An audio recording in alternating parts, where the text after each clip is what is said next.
दो मित्र थे, primary school तक संग में पढ़े, अब उसके बाद अलग हो गए। एक बेचारा गांव का बच्चा था, एक बढ़िया शहर में किसी सेठ जी का बेटा था। सेठ जी का बेटा गांव से शहर में शिफ्ट हो गया, वो बेचारा गांव से और बिल्कुल देहात में चला गया।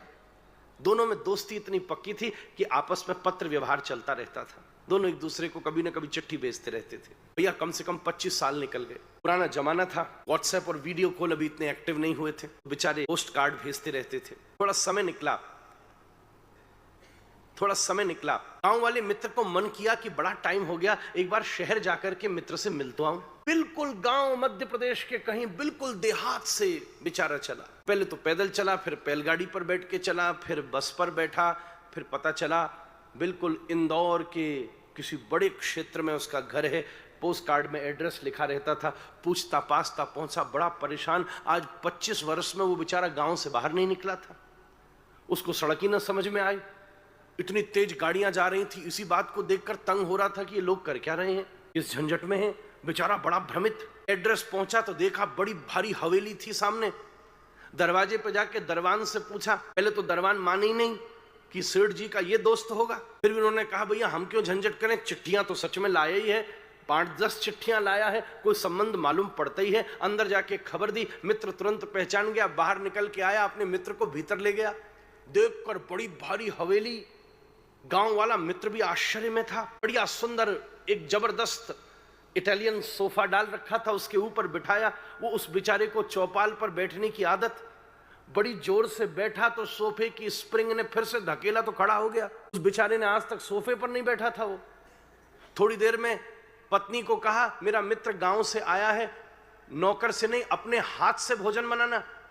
अब बेचारी शहर की पत्नी रोटी बनाने गई, बिल्कुल पतली पतली, इसको टिक्कड़ खाने की आदत थी, बिल्कुल पतली अखबार जैसी रोटी।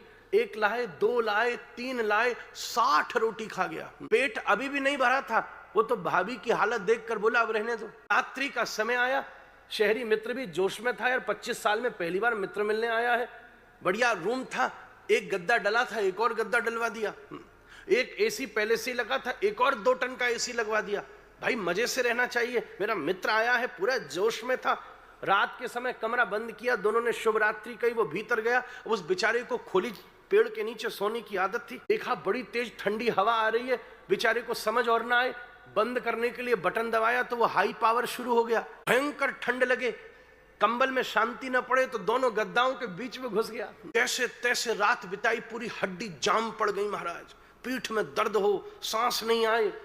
बोले यार ये तो 4 दिन में रह लिया तो मेरे को तो शमशान ले जाना पड़ जाएगा, ये तो प्राण निकल जाएंगे। बिन बताए ऐसी खातिर झेलना मेरे बस की बात नहीं है। बिन बताए सुबह 4 बजे उठा और भाग गया। गांव पहुंचा, पत्नी ने पूछा भैया आप तो 5-7 दिन के लिए गए थे, कहां 2 दिन में लौट आए, कैसा है मित्र? क्या बताऊं, बहुत दुखी है महाराज, एक रात में मेरी हड्डी जाम हो गई, बेचारा कैसे झेलता होगा। भाभी देखने में तो बड़ी अच्छी थी, पर पता नहीं ऐसा लग रहा था कि अखबारी फाड़ कर ले आ रही हो। बड़ी मुश्किल, न पेट भरा न नींद आई, करूं तो करूं क्या, बड़ी आफत आ गई। कमर पे बेचारे को चबूतरे पे सोने की आदत, डबल गद्दे पर सोया, कमर भीतर घुसी, धनुष बाण हो गया महाराज। पीठ में और दर्द हो रहा है मेरे, बड़ी आफत हो गई महाराज। बढ़िया पत्र सी मित्रता ही अच्छी है। अगले दिन मित्र शहर का उठा, देखा मित्र सवेरे सवेरे भाग गया, बड़ी पीड़ा हुई, यार ये क्या मतलब हुआ।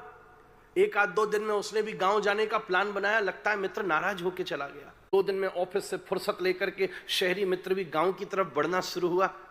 पता चला अपनी बड़ी भारी मर्सिडीज लेकर निकला, पर पता चला ये तो शहर से अंदर कच्चे रास्ते पर जाना था। थोड़ी देर में गाड़ी फंस गई, कोई रास्ता ही नहीं था। बैलगाड़ी पर बैठकर जाना था, बैलगाड़ी पर बैठा, बेचारे को गाड़ी में बैठने की आदत, L3 L4 हिल गई दोनों। फिर आगे चला, पता चला पैदल जाना है। जैसे ही पैदल उतरा, गांव में चलना शुरू हुआ, गांव के सारे कुत्ता पीछे पड़ गए। उन बेचारों को ऐसे आदमी को देखने की आदत ही नहीं थी। टाई सूट पहना, मित्र से मिलने आया, उन्हें लगा कि हमारी पूंछ पीछे होती है, ये लोग गर्दन में लगा के घूमते। बेचारे की पेंट फाड़ डाली, जैसे तैसे बच के पहुंचा, पता पूछ पाछ के पहुंचा। मेरा बढ़िया सुंदर खेत के बीच में छोटी सी उसकी एक मकान बना हुआ था, बड़ा खुश था। पहुंचा गांव के मित्र के पास, ने देखा अरे तू आया, वहां आज बताऊं खातिर कहते किसको है महाराज, जल्दी आ, बैठाओ। बढ़िया सुंदर मूड़ा खींच के बिठा दिया। अब मूड़े पे उसको बैठने की आदत क्या, मूड़े में सीख होती है, पीछे घुस गई सब महाराज। बड़ी पीड़ा। बोले तो बोले कैसे। थोड़ी देर में भोजन का समय आया, पत्नी से कहा अपने हाथ से बनवाना। वो रोज बनाती थी भैया 1 इंच मोटी रोटी, आज उसने बनाई 2.5 इंच मोटी रोटी। महाराज जब सामने धरी तो पहले तो उसे लगा कि प्लेट ही धरी है, प्लेट पर प्लेट क्यों धर दी। जो खाने का नंबर आया तो तोड़कर मुंह में रखा, तो जैसे ही चबाया शहरी मित्र ने, ऊपर मुंह किया तो दांत रोटी के भीतर ही रह गए।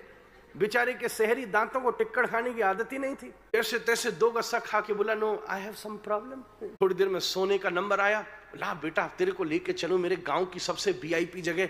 पेड़ के नीचे सुंदर चबूतरा बना था, मिट्टी और गोबर का लेप लेके उस चबूतरे के ऊपर बिछा दिया, दरी ऊपर से डाली, मोड़कर कम्बल डाल दिया। ये सबसे वीआईपी जगह, यहाँ गर्मी कभी लगी नहीं सकती, यहाँ सो जा।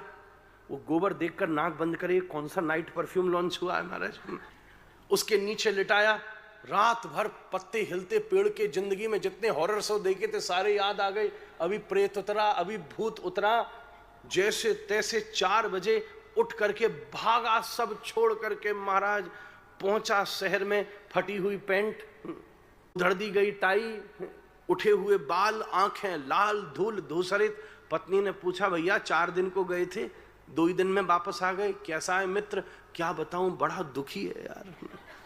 एक रात में मेरी ये हालत हुई, बेचारा 20 साल से क्या भुगत रहा होगा। वो अपनी परिस्थितियों से विपरीत परिस्थिति को दुख मान रहा है, वो अपनी परिस्थितियों से विपरीत परिस्थितियों को दुख मान रहा है। वास्तव में उसने अपने सुख को नियमित कर लिया है, उसने अपने सुख को नियमित कर लिया है। दोनों के सुख और दुख की अपनी अपनी परिभाषा है। इसलिए वास्तव में देखा जाए तो न वो दुखी है और न वो सुखी है, न शहरी सुखी है न शहरी दुखी है। दोनों ने अपनी अपनी मान्यताओं से सुख और दुख की परिभाषाओं को गढ़ लिया है। ऐसे ही हम सब ने भी अपने जीवन में सुख और दुख की परिभाषाओं को, अपने अपने अनुभव, अपनी अपनी मान्यताओं, अपनी अपनी शिक्षाएं, अपने अपने विचारों से गठित कर लिया है। अब जब वो परिस्थिति नहीं होती तो हम उसे दुख की घोषणा कर देते हैं, और अपेक्षा के अनुसार जब वो परिस्थिति घटित हो जाती है तो हम उसमें सुख की घोषणा कर देते हैं। पर वास्तविकता का अनुभव कब होगा, जब जीवन में किसी न किसी दिन इस सुख और दुख, इन दोनों मान्यताओं से निवृत्त होकर जब आप वास्तविकता में बैठेंगे, तब आपके ऊपर आनंद के बादल बरसेंगे महाराज।